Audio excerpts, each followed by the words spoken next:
오늘 우리가 말씀 제목이 뭐죠? 네? 부르신 그대로, 하나님이 우리를 부르신 그대로, 이게 무슨 말인가 하는 것을 오늘 살펴보려고 합니다. 말씀이 좀 긴데 이 고린도전서 7장으로 올해를 마치려고 합니다. 더 잘게 쪼개야 되는데 사실 2021년만 있는 것은 아니고 2022년 이후도 계속 있기 때문에 얼마든지 말씀을 나눌 시간이 있으니까 그때 또 필요하면 말씀을 나누기로 하고 오늘과 다음 주로 해서 고린도전서 7장을 마무리 짓도록 하겠습니다.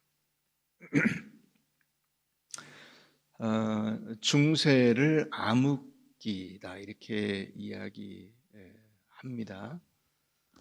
그 중세가 암흑기인 이유는 그 사람들 물론 여러 가지 이유가 있습니다. 이 한 가지 이유만은 아니에요. 그런데 그 당시에 사람들이 신앙적으로 자기들이 거룩하게 사는 방법은 세상을 떠나서 죄를 피해서 아무도 없는 곳으로 가야 된다 이렇게 생각한 사람들이 많았어요. 그래서 수도원 운동이 일어나게 돼요. 수도원 운동. 수도원에 들어가서 거기서 사람들과 접촉하지 않고 혼자 수도하면서 산다 이거죠. 일생을. 근데 그게 참 아이러니한 것이 세상을 떠나거나 사람들로부터 피한다고 해서 죄가 없어지지는 않는다는 거죠. 왜냐하면 죄는 밖에서 안으로 들어간 게 아니고 안에서 나오는 것이기 때문에. 죄는 여기 있어요. 여기.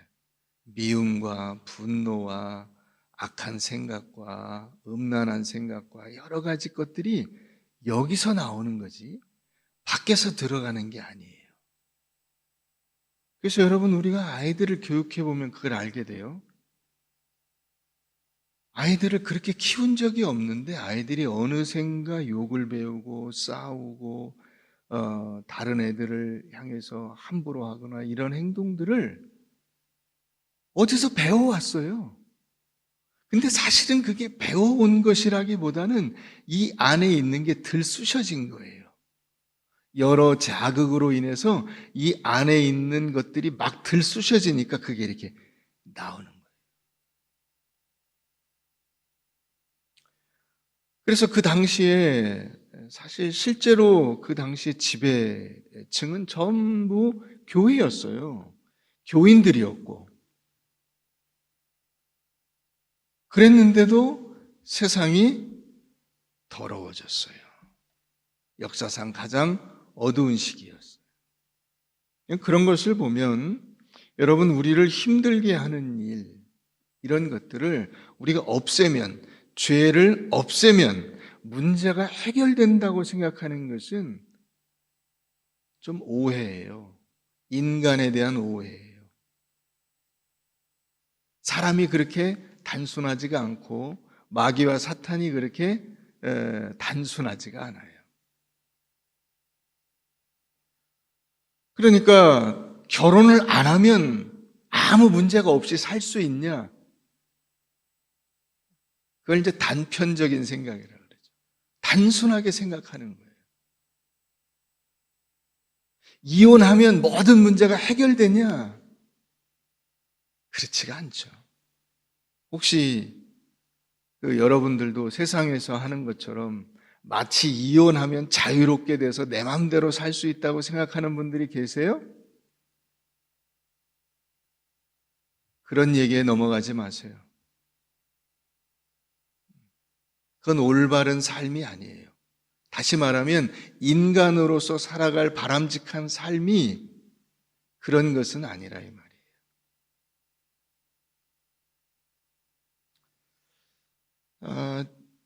이혼이 부부의 문제를 푸는 최선의 방법이냐? 오늘 말씀에도 나오지만은 전혀 아니라는 거죠.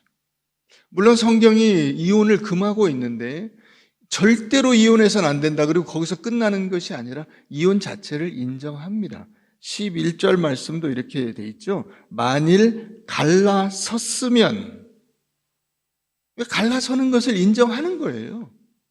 이혼 자체를 완전히 부정하지 않는다고요. 그럴 수밖에 없는 부득이한 상황과 여건이 있다는 사실을 인정해요. 그러나 그것이 문제 해결 방법은 아닌 거예요.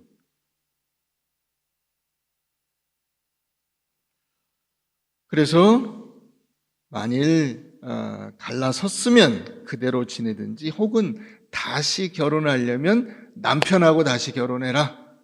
이렇게 말하고 있습니다. 왜요? 하나님이 짝지어 주신 것이기 때문에 그런 거죠. 사람들이 이걸 부정하잖아요. 그걸 부정하는 사람들의 이야기를 들으면 안 돼요. 오늘 우리가 읽은 말씀에 이 부르다, 하나님이 부르다, 우리는 부름을 받은 거예요. 수동태입니다. 모든 신앙의 가장 핵심적인 사항들은 전부 수동태로 되어 있어요.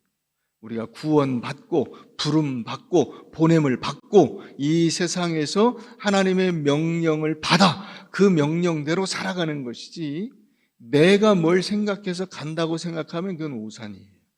자, 여기 부르다라고 하는 단어가요 10번이 넘게 나와요. 굉장히 중요한 단어죠. 그래서 오늘 핵심적인 단어를 꼽으라면 뭘 꼽을 수 있어요? 부르다라는 단어를 꼽을 수 있어요.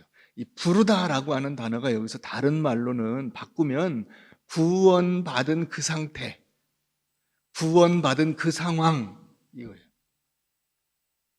막 놀고 있는데 엄마가 아무개야 하고 불렀어요. 그 상황, 그 상황. 그게 여기서 이제 부르심을 받은 그대로예요. 여러분들은 전부 다 하나님께로부터 부름을 받으신 겁니다. 믿으십니까? 무슨 말인지 이해가 되시죠? 여러분들이 사는 그 상황에서, 자, 각 지역별로 전라도인지 경상도인지 뭐 강원도인지 충청도인지 거기서 태어났어요.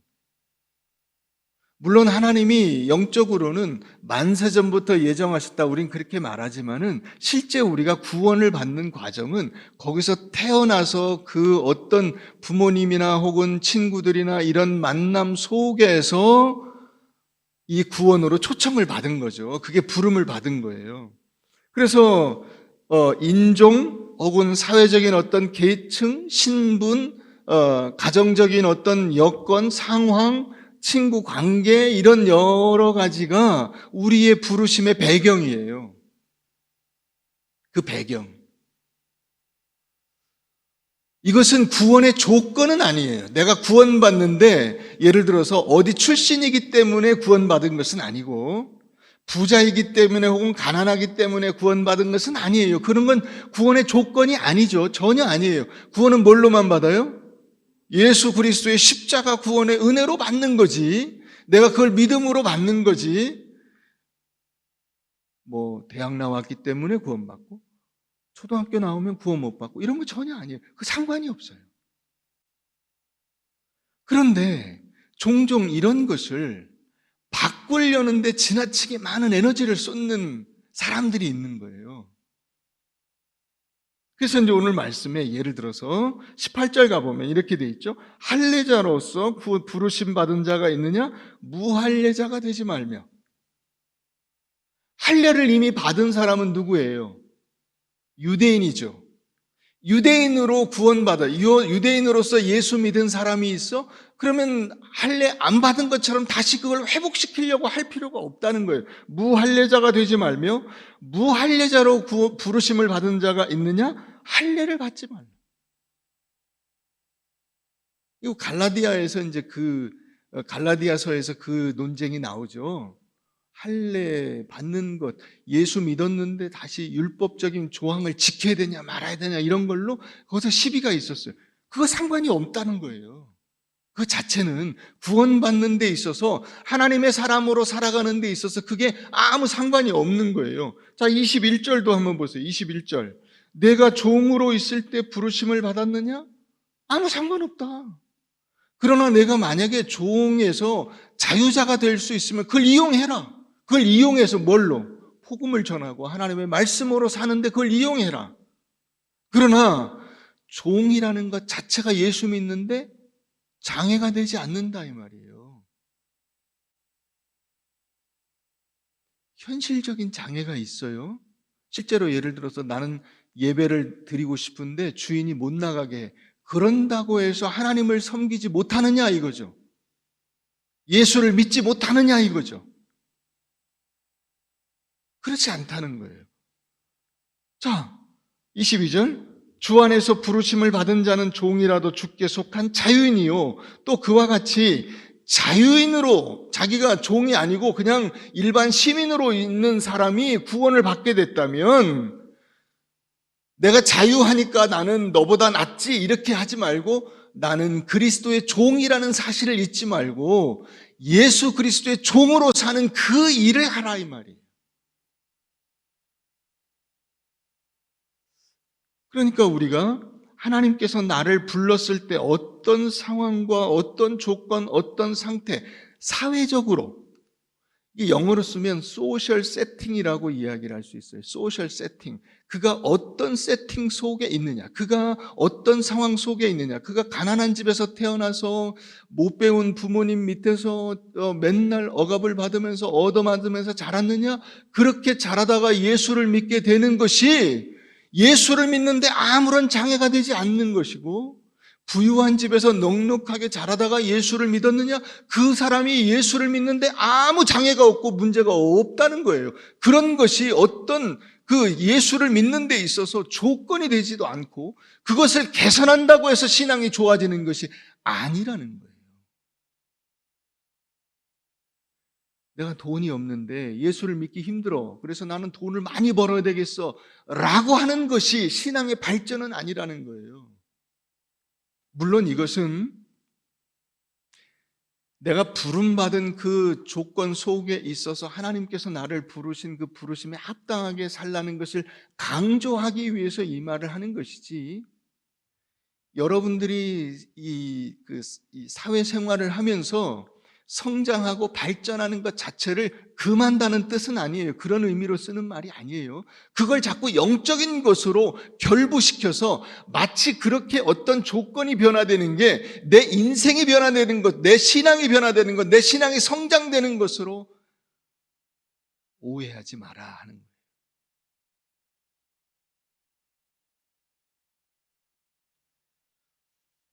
여러분, 우리가 그 조건 때문에 부름받은 것이 아니라면 그 조건을 바꾸는 것이 신앙의 성장은 아닌 거예요.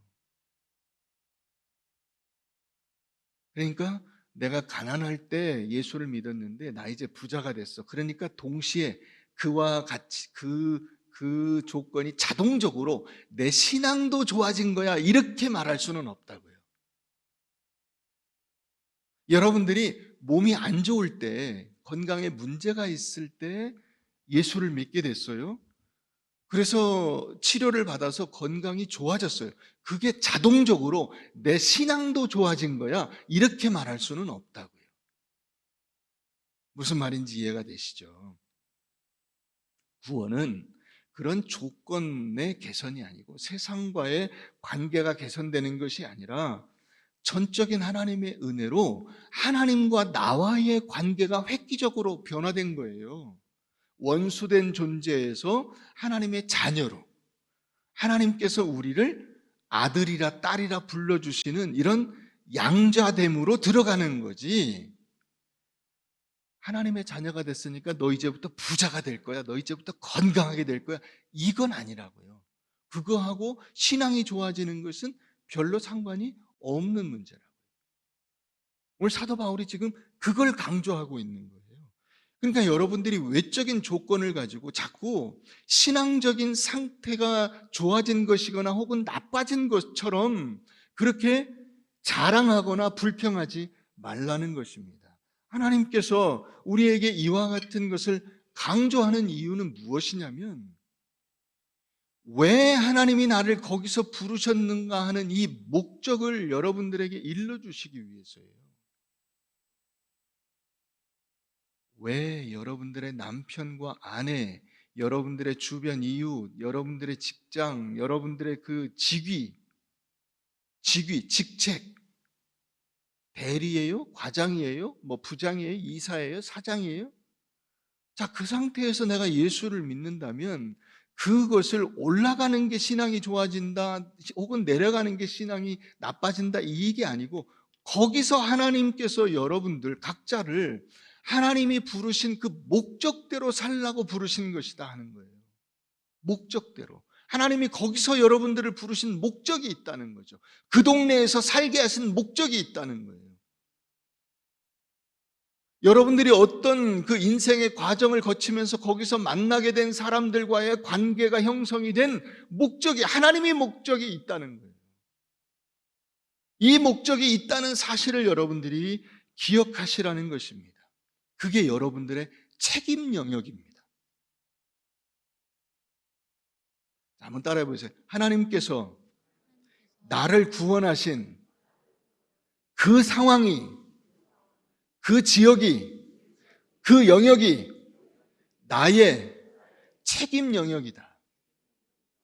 그러니까 여러분들의 가정, 여러분들의 아내, 여러분들의 남편, 혹은 여러분들의 직장 상사, 동료, 여러분들의 자녀, 부모님, 여러분들의 이웃, 이 교우들, 여기가 여러분들의 책임 영역이에요. 이게 여러분들이 부르신 그대로 살라고 말씀하신 이유인 거예요. 남편과 아내가 서로 간에 싸우면서 내가 저 마누라 때문에, 내가 저 남편 때문에, 저 왼수 때문에 내가 신앙생활을 제대로 할 수가 없고 내 인생이 꼬였어, 이렇게 생각하면 안 된다는 거예요. 거기서 하나님의 사람으로 신실하게 살아낼 때 그 아내가 예수를 믿고 그 남편이 예수를 믿게 되지 않겠냐는 거예요. 거기를 여러분들의 책임 영역으로 주셨다는 거죠.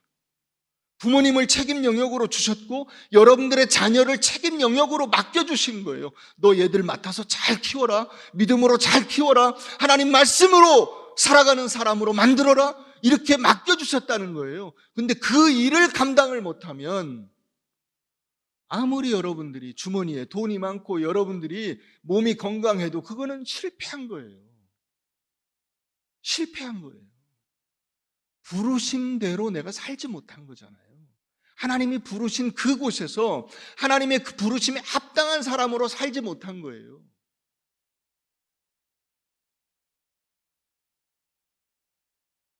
자, 19절 한번 가서 보세요. 할례 받는 것도 아무것도 아니요, 할례 받지 아니하는 것도 아무것도 아니로되. 다 같이 읽습니다. 시작. 오직 하나님의 계명을 지킬 따름입니다. 각 사람은 부르심을 받은 그 부르심 그대로 지내라. 내가 종으로 있을 때 부르심 받았느냐? 염려하지 말라.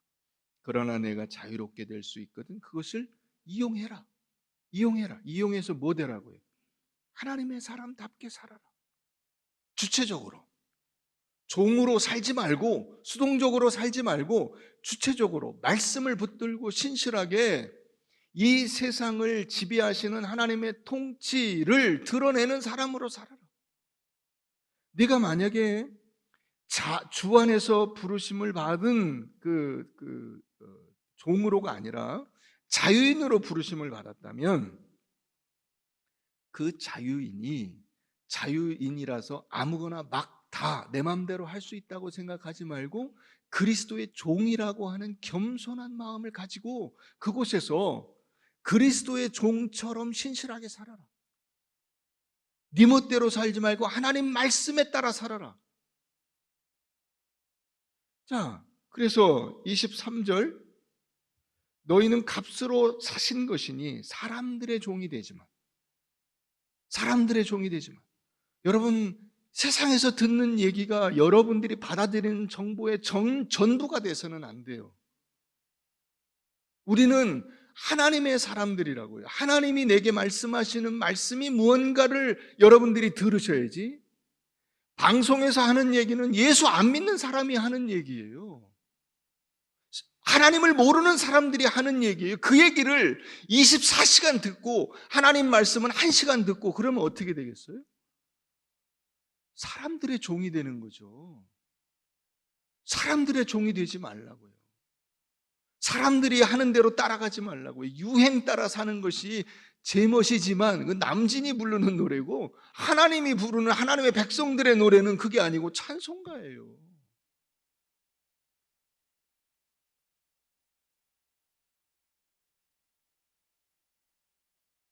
하나님과 나와의 관계, 이게 핵심이에요. 자, 24절 다 같이 읽어봅니다. 시작.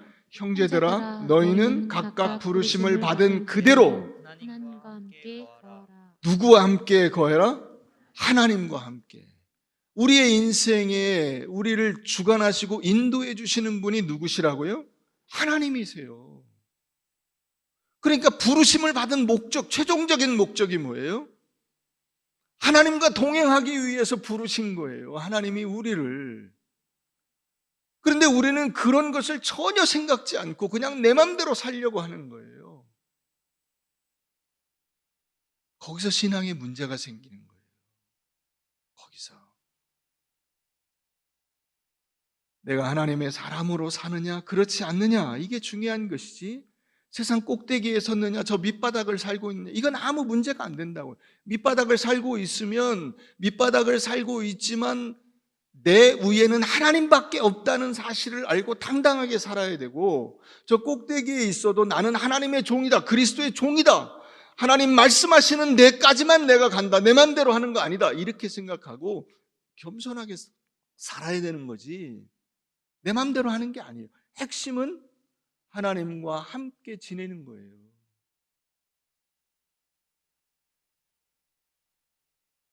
지난 1, 2주간 제가 참 많은 생각을 하면서 기도하면서 지냈는데, 이 말씀을 준비하면서 이렇게 보면 참 안타까운 상황이에요. 지난주였죠. 2주 전에 인천의 숭의감리교회라고, 거기 선교 담당 목사가 전국적으로 비난을 받았어요. 그 사람이 사실 비난받을 일은 하나도 없어요. 그렇죠? 그 사람이 비난받을 일이 없어요. 왜냐? 이 사람은 백신 2번을 다 맞고 정상적인 절차를 거쳐서 외국에 나갔다가 들어온 거예요. 자기가 걸린 것도 몰라요. 감염됐다는 사실 자체를 몰라. 왜요? 여러분, 백신 왜 맞아요? 안 걸린다 그래서 맞은 거 아니에요? 백신 2번 맞으면 코로나 안 걸린다며, 그래서 맞고 나갔다 온 거 아니에요? 아무 문제가 없죠. 그런데 그 사람이 감염됐다는 개인정보를 막 흘려가지고 그 사람한테 모든 책임을 밀어버린 거 아니에요, 방역당국이. 여러분, 정부가 뭘 했어요, 지금까지?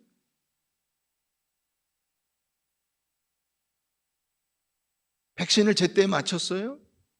감염 전문 병원을 지었어요?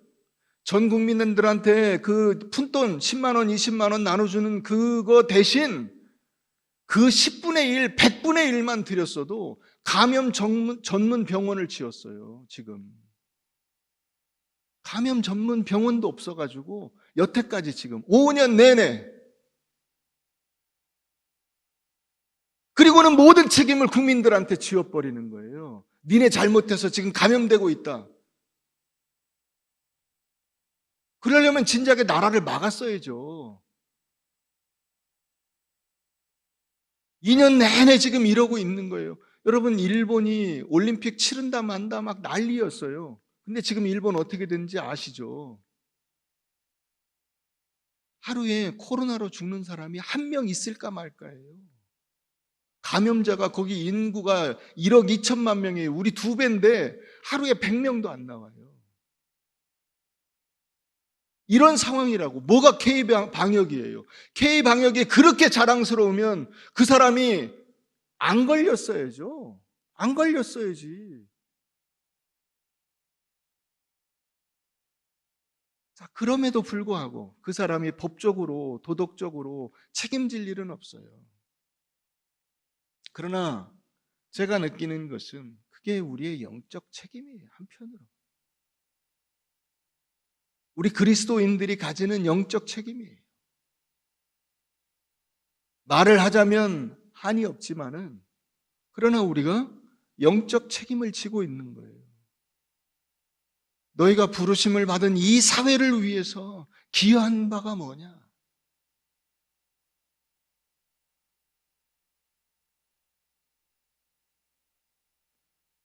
그리고 났는데 어떤 그 리조트 회장 아들이라는 그 아들이라는 사람도 성년이기 때문에 이미 뭐 40된 사람이잖아요. 뭐 누구 아들이냐가 뭔 상관이 있어요.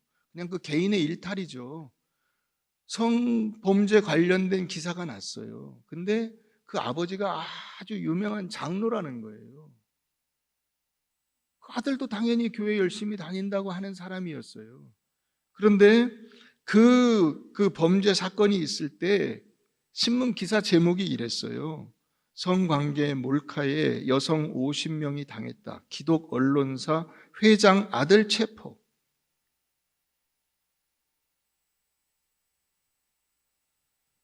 이것은 사회가 우리한테 질문을 던지는 겁니다. 그리스도인들이라면서 당신들이 과연 이 사회에서 부름받은, 이 사회로부터 부름받은 존재로 살고 있느냐?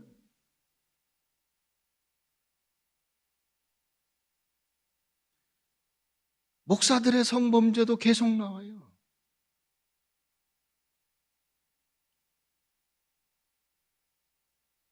여러분들도 그건 마찬가지예요.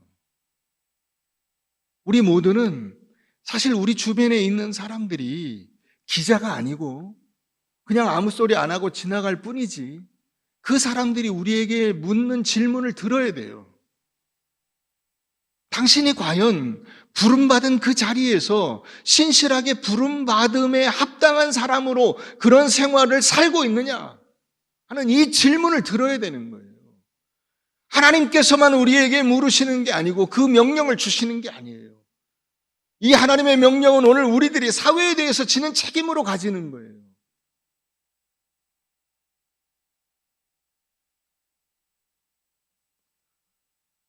여러분, 우리가 한국 사회 어디에 가서든지 간에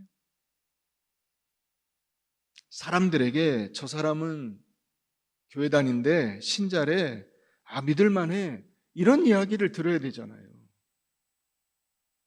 그런데 그런 이야기는 못 듣고 비웃음을 듣는 거예요. 비웃음. 어떤 비웃음? 야, 저 사람 교회 다니는데 왜 갑자기 착한 척을 하지? 무슨 사기를 쳐먹으려고 교회 다닌다고 자꾸 이야기를 하나? 자기가 목사래, 자기가 장로래, 뭐 뒤에 꿍꿍이 속에 있는 것 같은데? 이런 비아냥을 들으면 우린 돌아봐야 돼요. 과연 우리가 우리 주변에 있는 사람들로부터 어떤 이야기를 들어야 하는가?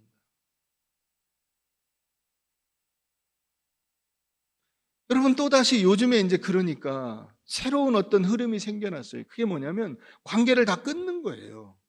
다른 사람들에게 자기가 교인이라는 이야기를 아예 안 하고 모르게 하는 거예요. 여러분, 그거는 더 나쁜 거예요. 왜요? 그건 수도원 운동하고 똑같아요. 수도원으로 도망치는 것이나 혼자 산다는 것이나 다른 사람들과의 관계를 끊고 도망을 가는 것하고 똑같잖아요. 암흑기가 되는 거예요, 그렇게 하면.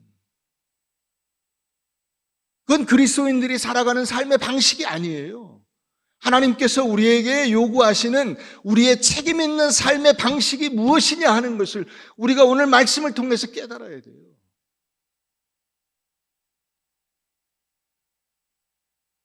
내가 돈을 벌고 물질적인 어떤 그 풍요로움을 누리는 것, 이게 여러분들의 인생의 그 목적이, 존재의 목적이 아니에요. 오늘 말씀이 우리에게 분명히 가르쳐 주는 것이 무엇이죠? 우리가 부르심을 받은 그곳에서 하나님과 동행하는 사람으로서 신실하게 너희의 삶을 살아라. 하나님의 사람답게. 이걸 요청하고 있는 거예요. 그래서 여러분, 도망가지 마세요. 관계를 끊고 남들하고 모른 척하고 아는 내가 예수 믿는 것인 양 절대로 그 알지 못하게 이순신 장군 스타일의 그 신앙생활 이런 거 하지 마세요. 떳떳하고 자랑스럽게 신앙생활을 잘 하시라고요. 그 잘이 뭐냐면 나 혼자 신앙생활 하는 게 아니라 주변에 있는 이들에게 예수 그리스도의 사람으로 살아가는 그 진정성 있는 모습을 보여주는 거예요. 관계를 잘 맺어가는 거예요. 그 사람들하고.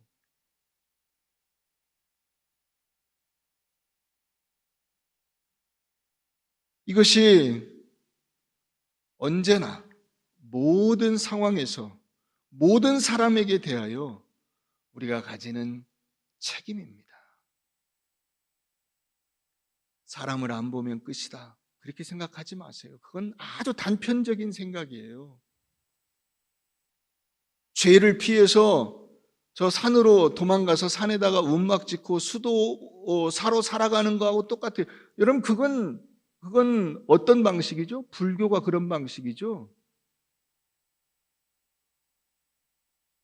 기독교는 그런 종교가 아니에요. 기독교는 사람들과 어울려 살며 부대끼며 살며 그 속에서 믿음으로 살며 신실하게 살며 고난을 받으면 그 고난을 감당하고 사람들의 조롱과 비난, 예수 믿는 것 때문에 비난과 조롱을 받는다면 그것을 기쁜 마음으로 감수하는 것이 기독교 신앙이에요. 그게 예수를 믿는 거예요. 그게 오늘 하나님께서 말씀하시는 부르심의 목적이에요.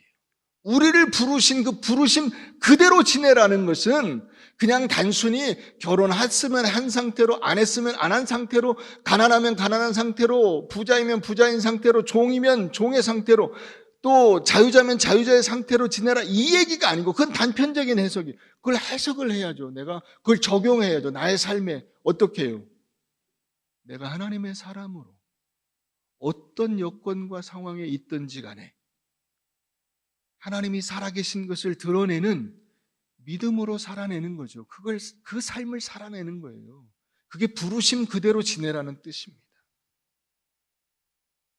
사랑하는 여러분, 다른 사람과 또 여러분들이 살지 못하는 어떤 상황에 사회적 세팅, 소셜 세팅에 여러분들의 신앙을 핑계대지 마세요. 내가 부자였다면 나는 신앙생활 잘할 수 있었을 거야. 내가 좀 더 높은 자리에 올라가면 나는 신앙이 좋아질 거야. 저 사람하고 살면 신앙이 좋아질 거야. 혹은 저 사람과 헤어지면 신앙이 좋아질 거야. 그게 아니라고요. 그거 아니에요. 그러니까 자꾸 그런 외적인 데로 가지 마세요. 문제는 어디 있어요? 여기 있어요. 여기. 신앙의 결단도 여기서 일어나는 것이고 내 삶의 열매도 여기에서 맺어지는 거예요. 자꾸 외부에다가 나 아닌 나 밖에 있는 그 어떤 것에다가 내 신앙의 책임을 던져버리지 마세요. 내가 감당해야 될 그 몫을 묵묵히 감당하여 거기서 승리하는 여러분들이 되시기를 주의 이름으로 축원합니다.